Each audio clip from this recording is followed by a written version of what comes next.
पण आजच्या या युगप्रवर्तकांच्या संयुक्त जयंती महोत्सव जो डॉक्टर बाबासाहेब आंबेडकर प्रतिष्ठान जुन्नर तालुक्याने आयोजित केला आहे, त्यासाठी उपस्थित असणारे खरे तर ज्यांचं व्याख्यान संपू नये असं मला वाटत होतं ते माझे स्नेही वसंतरावजी हंकारे, जुन्नर तालुक्याचे लोकप्रिय युवा तडफदार आमदार अतुल शेठ बेनके,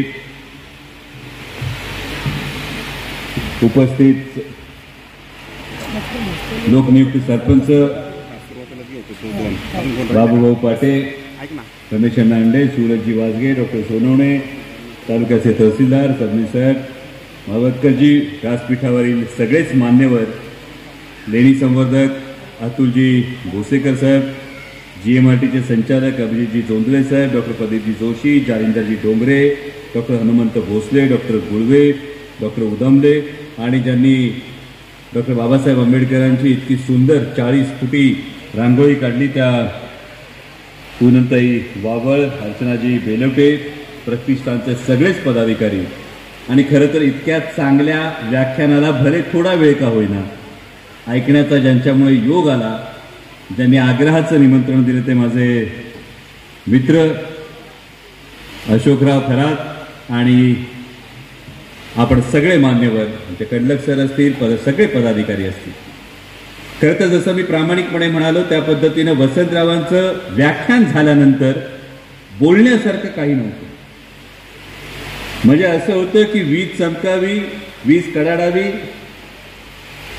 वळवाचा पाऊस बरसून जावा, वळवाचा पाऊस बरसल्यानंतर भेगाळलेली जमीन तृषार्थ शांत व्हावी आणि त्यानंतर उगाच जर पावसाची रिपरिप लागली तर जमीन विचार करते काय उगा पाऊस पडतोय, मगाशी जो पडून गेला त्याला खरा पाऊस म्हणतात.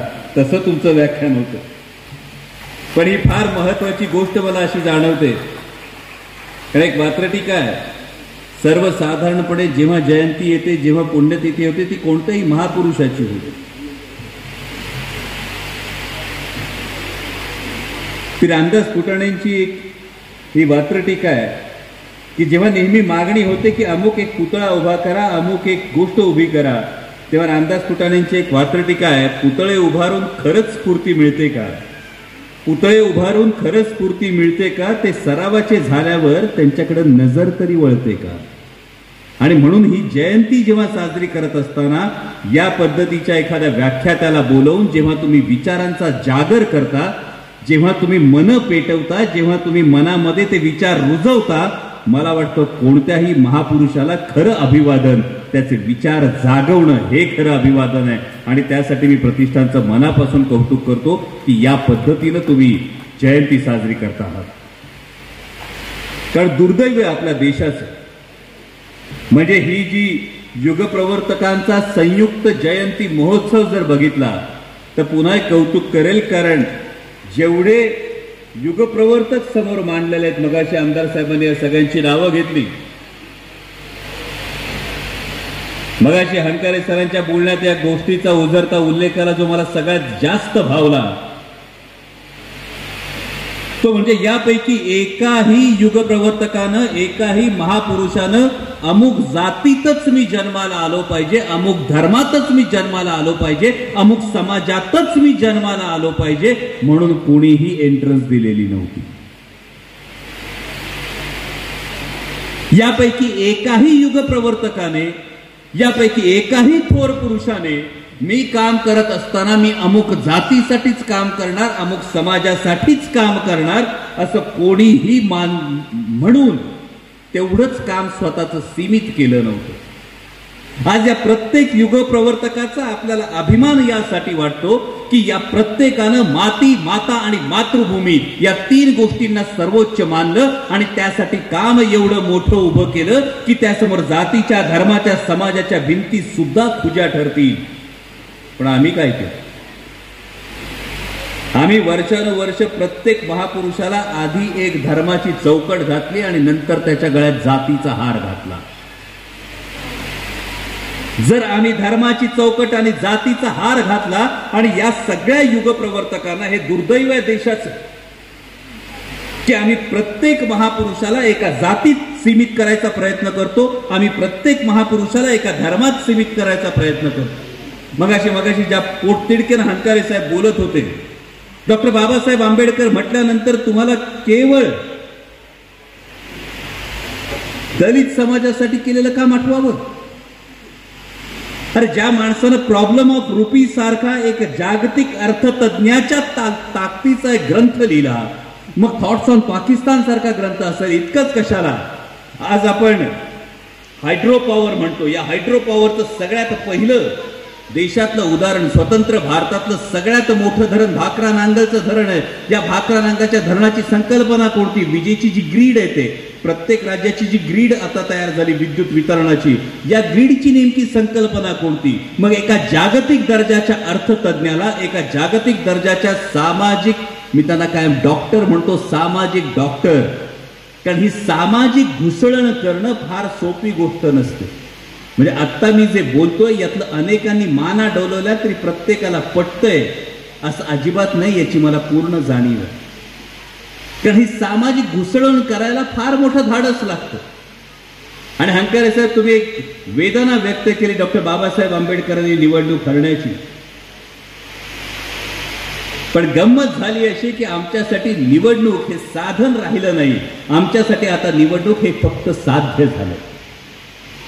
पण लोकशाही प्रक्रियेमध्ये निवडणूक हे कधीही साध्य असू नये, म्हणजे निवडणूक जिंकली म्हणजे सगळं संपलं हे कधीच होऊ नये। निवडणूक हे फक्त साधन असतं ती लोकशाही टिकवण्याचं, ती लोकशाही जगवण्याचं, आणि छत्रपती शिवाजी महाराजांनी ज्या मातीला जो आदर्श घालून दिलाय ते रयतेचं कल्याणकारी राज्य आणण्याचं साधन म्हणून फक्त निवडणुकीकडे बघा। तुम्हाला लगेच गोष्टी स्पष्ट समोर येतील की ही खंत राहत नाही। उलट मला वाटतं हा महामानव या केवळ ज्याला आज साध्य समजलं जातं त्या साध्याच्या पलीकडे जाऊन उभा राहतो, आणि ते सांगतात की देशासाठी काम करायचं असेल, समाजासाठी काम करायचं असेल, या मातीसाठी काम करायचं असेल तर इतक्या साध्या आणि फुटकळ साधनांची सुद्धा मला गरज नाही। कारण डॉक्टर बाबासाहेब आंबेडकरांची गोष्ट दिली, आपण फक्त म्हणतो संविधान दिलं। मग अशी तुम्ही संविधानाचं प्रिएम्बल, संविधानाची उद्देशिका ट्रॉफीच्या स्वरूपात दिली, ज्या संविधानाची सुरुवात आहे we the people of India, आम्ही भारताचे नागरिक, बरोबर? वाचले सगळ्यांनी? मला वाटत नाही त्या संविधानामध्ये मी या जातीचा, मी या धर्माचा, मी या पंथाचा, मी या प्रांताचा असं लिहिलं। मग जे संविधान आम्ही डोक्यावर घेतो ते संविधान डोक्यावर घेत असताना आम्ही म्हणतो we the people of India, आणि मग आम्ही मनात जर जातीचा एक कोपरा, धर्माचा एक कोपरा, पंथाचा एक कोपरा आणि प्रांताचा एक कोपरा केला तर त्या संविधानाच्या ताकदीवर उभी असलेली लोकशाही कशी सुरक्षित राहील? आणि म्हणून आज तुम्हाला वाटण्यासाठी, तुम्हाला डिवाइड करण्यासाठी फार सोप्या गोष्टी आहेत।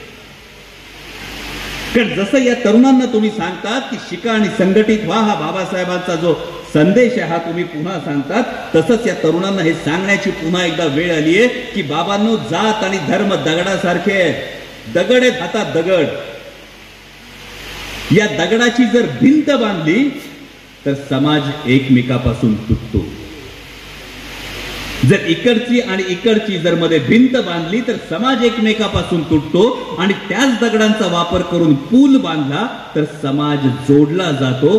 जाती आणि धर्माला विरोध नाही, त्याच्या वापराला फक्त विचारपूर्वक करावा, एवढीच एक कळकळीची माहिती। देशाच्या संसदेत तुम्हा सगळ्यांच्या आशीर्वादाने जेव्हा बसतो तेव्हा आणखी डॉक्टर बाबासाहेब आंबेडकरांचं कार्य हे आणखी शिरोधारण, आणखी महत्वाचं अधोरेखित व्हायला लागतं। कारण तुम्ही सगळ्यांनी आशीर्वाद दिल्यानंतर एक सर्वसामान्य शेतकरी कुटुंबातलं पोरग तिकडे संसदेत जातं, जेव्हा ते बघतं तेव्हा त्याला असा विचार करा असा वाटतो की संपूर्ण देशाचे लोकप्रतिनिधी, म्हणजे जेव्हा त्या या भारतीय लोकशाहीचं हे सौंदर्य आहे। मी जेव्हा पहिल्यांदा जात होतो तेव्हा त्या लोकसभेमध्ये ग्रीन कार्पेट आहे, आणि आमच्या लोकसभेतल्या नेत्या सुप्रियाताई सुळे यांनी मला फक्त एकच गोष्ट सांगितली, बाबू भाऊ, मला सांगितलं, बाळा तू आज या कार्पेटवर पाय ठेवणार आहेस ना, देशातल्या फक्त 545 जणांना याच्यावर पाय ठेवता येतो। त्या देशातल्या 545 जणांपैकी जेव्हा तुम्ही मला एक म्हणून पाठवलं, जेव्हा त्या संसदेत बसतो तेव्हा महाराष्ट्रातली व्यक्ती आपली अस्मिता सांगत असते, पंजाबातली व्यक्ती त्यांची अस्मिता सांगत असते, काश्मीरची व्यक्ती त्याची खंत सांगत असते, लडाखचे खासदार त्यांची खंत सांगत असतात, लक्षद्वीपचे आमचे राष्ट्रवादी काँग्रेस पक्षाचे खासदार त्यांची खंत, त्यांच्या अडचणी सांगत असतात. म्हणजे अख्ख्या लोकसभा मतदारसंघाची लोकसंख्या लक्षद्वीप सारख्या ठिकाणी आहे फक्त 34,000 मतदारसंख्या.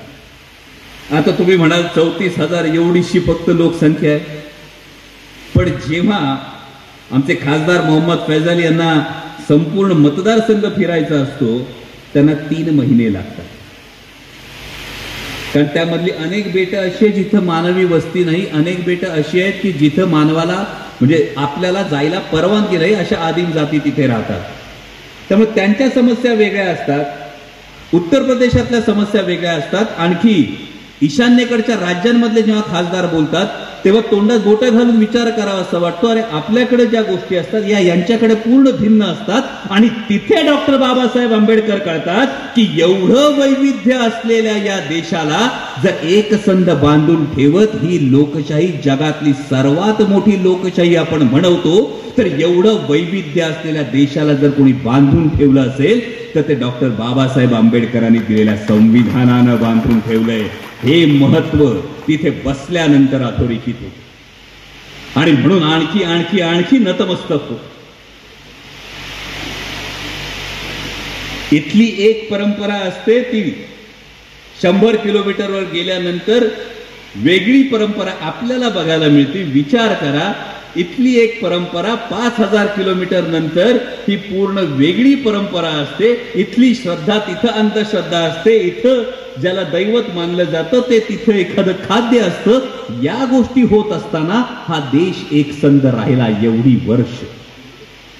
आणि म्हणून डॉक्टर बाबासाहेब आंबेडकरांना जेव्हा अभिवादन करायचं, हे अभिवादन करत असताना तुमची माझी जबाबदारी आहे की ज्या संविधानानं हा संदेश दिलाय, we the people of India, हा we the people of India हा संदेश कायम जागा राहिला पाहिजे.